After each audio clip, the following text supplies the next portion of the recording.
Assalamualaikum warahmatullahi wabarakatuh. Saya Bapak Muhammad Iqbal Ar-Rasyad selaku pengampu dosen dari mata kuliah Strategi Pembelajaran di SD di Universitas Muhammadiyah Bangka Belitung. Saya akan menjelaskan kepada kalian semuanya terkait tugas kelompok observasi yang telah kita infokan sebelumnya.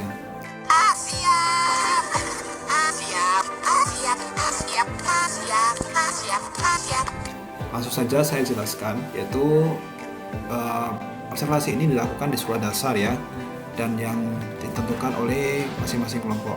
Nah, sekolah dasarnya itu silahkan ditentukan tentunya sesuai dengan domisili ataupun domisili kos atau rumah ya. Kemudian isian dari observasi ini ada 4 materi ya, yaitu tentang keterampilan dasar mengajar, fungsi kegiatan remedial dan pengayaan, pengelolaan kelas dan disiplin kelas.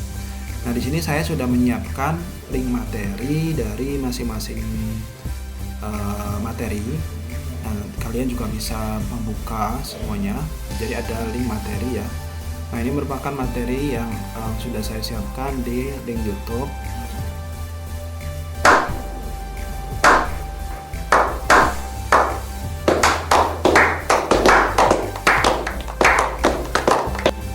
Nanti bisa kalian perhatikan. Baik, selanjutnya, jadi untuk 4 materi ini sudah saya siapkan semuanya. Ada 4 materi juga dan semuanya di akun YouTube yang sama. Nah, tentunya kalau ada tugas observasi itu ada laporan ya, laporan observasi ya. Macam tak betul je budak ni. Di sini sudah saya siapkan untuk laporan observasinya.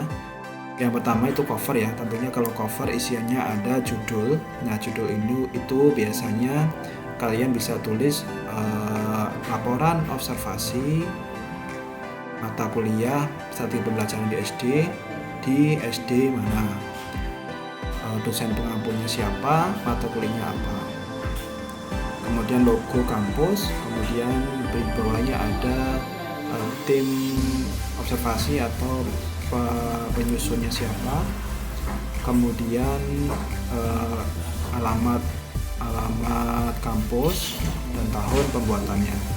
Nah, setelah cover ada kata pengantar ya. Nah, kata pengantar seperti biasa, ucapan terima kasih dan lain-lain tujuannya observasi, kemudian daftar isi dari laporan. Selanjutnya ada bab 1 pendahuluan. Nah, pendahuluan itu isinya ada latar belakang dan rumusan masalah. Pada latar belakang ini apa sih tujuan atau kenapa dilakukan observasi di SD tersebut. Jadi apa yang membuat kelompok kalian itu punya tujuan ke situ? Apakah di SD tersebut ada ciri khas khusus kenapa mau melakukan observasi di SD tersebut, atau yang lainnya, atau apakah ada kekurangannya? Itu kalian jelaskan di latar belakang. Kemudian rumusan masalah itu isiannya adalah pertanyaan-pertanyaan yang akan kalian jawab di pembahasan. Nah, pada selanjutnya berarti kalau pembahasannya itu ada 8, ada 9 ya. Pembahasan ada 9, berarti rumusan masalahnya juga ada 9.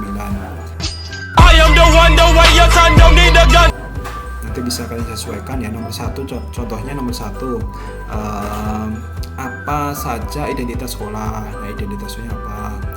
Bagaimana isian dari materi keterampilan dasar mengajar. Nomor 2. Nomor 3, bagaimana hasil wawancara dengan guru keterampilan dasar mengajar di SD. Nah, itu rumusan masalahnya. Kemudian setelah rumusan masalah ada bab 2 pembahasan.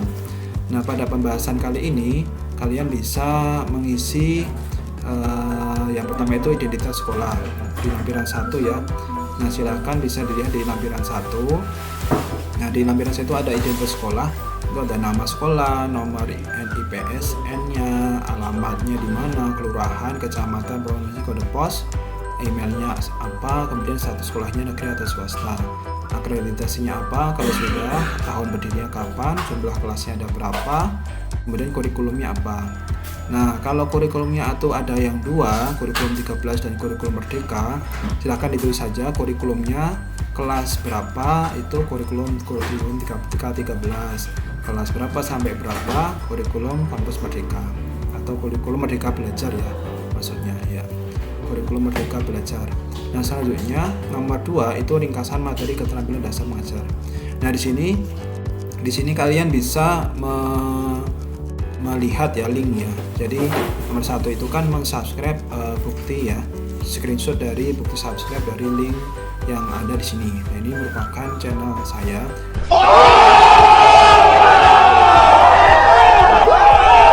Karena nanti akan beberapa tugas lain juga akan saya upload di sini, jadi kalian perlu untuk mensubscribe-nya.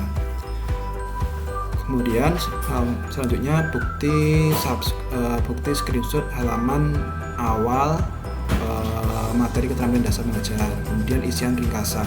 Nah, nanti kalian akan meringkas dari link YouTube-nya ini ya. Jadi link materinya itu sesuai dengan ini. Nomor 1 ini keterampilan dasar mengajar yang tadi sudah dibuka ya. Nah, yang ini ya.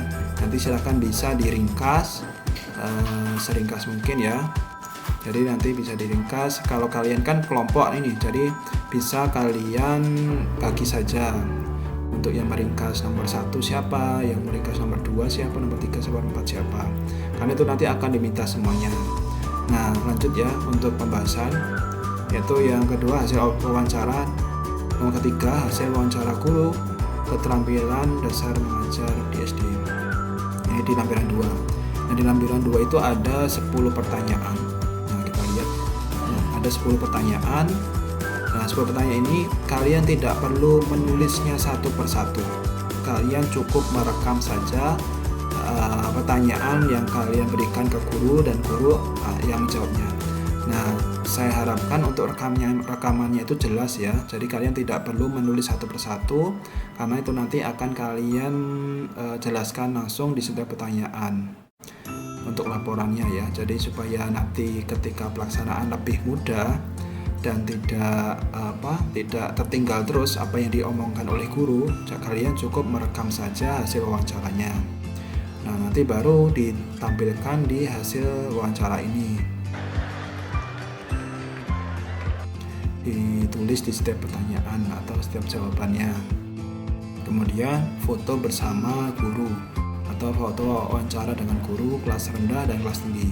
Jadi untuk nomor 3 ini itu wawancaranya kepada minimal 2 guru ya, di guru kelas rendah, guru kelas tinggi. Nanti kalau guru tentunya nanti kalau beda kurikulum tidak masalah ya. Tapi kalau bisa sih dengan kurikulum yang sama. Kalau kurikulum 13 semua, kalau kurikulum Merdeka Belajar ya Merdeka Belajar semuanya.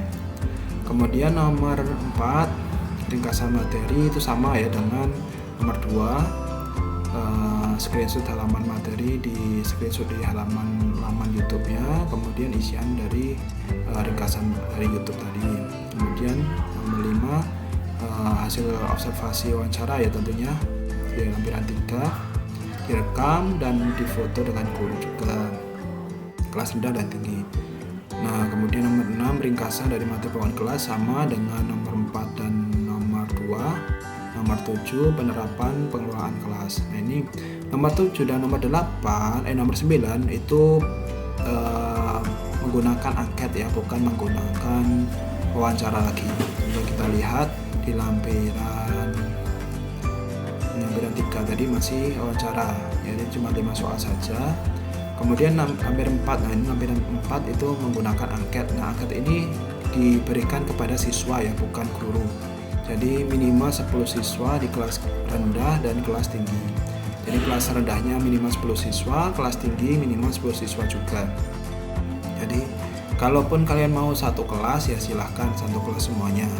Jadi untuk mempermudah pengisian silahkan nanti bisa di print satu persatu. Kalau mau diperkecil lagi tidak silahkan ya kalau terlihat. Jadi saya kira tidak perlu diperkecil lagi karena ini 2 halaman full. Kemudian di lampiran kelima itu juga angket ya, itu angket juga diberikan kepada siswa. Jadi kalau kepada siswa semuanya angket, tapi kalau yang kepada guru diwawancarai saja. Nah, itu kalau angket ini tentang disiplin kelas ya, itu itu bisa kalian print juga. Soalnya sama 25 soal, tidak terlalu banyak. Nanti bisa kalian bagikan satu persatu, jadi satu siswa bisa 2 angket ya. Jadi kan ini kan minimal 10 siswa. That was easy. Ya, jadi ada 20 siswa ya di setiap tempat observasinya itu. Saya kira itu tidak terlalu panjang lebar untuk penjelasan kali ini. Jadi nanti untuk di sini kan ditera juga ya tentang analisis hasil angket ya. Jadi tadi angketnya tadi dihitung jumlahnya berapa ya. Tolong.